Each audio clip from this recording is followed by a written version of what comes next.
for persons, possessed by a demon or something? How do they get an exorcism?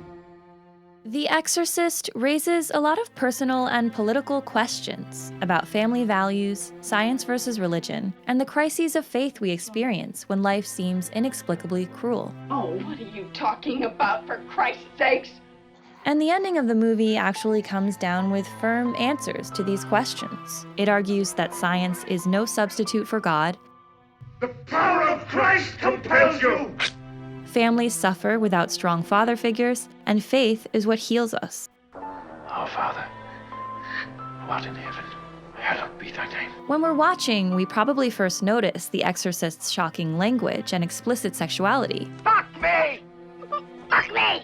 But the movie is actually using this vulgarity as evidence of evil. Christianity saves these characters, Be silent! inspiring them either to return to their faith or to accept it for the first time.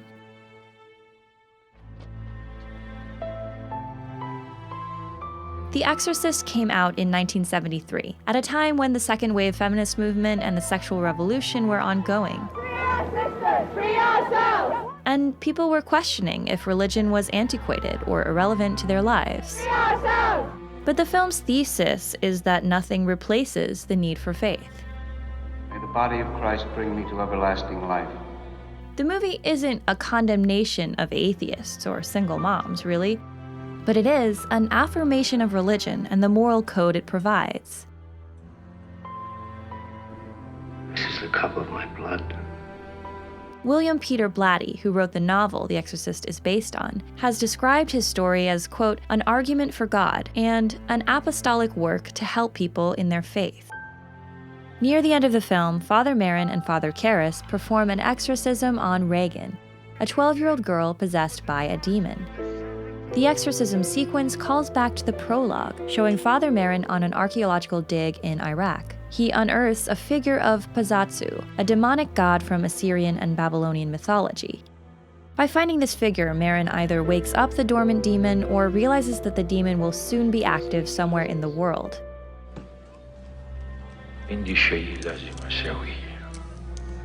the same statue he saw in Iraq appears in Reagan's bedroom during the exorcism, we know that the demon possessing the girl is this spirit of Pazatsu, and Merrin has successfully confronted it.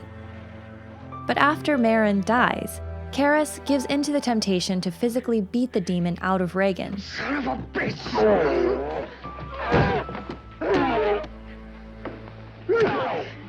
Then suddenly changes his mind. He commands the demon to leave her and enter him instead. Damn you, take me! When it obeys, Karras jumps out the window to kill the demon by killing himself. So this isn't suicide, but demonicide. The demon does reappear in sequels, but for all intents and purposes, it's dead here. The last scene of the film shows Reagan and her mother Chris talking to another priest, Father Dyer.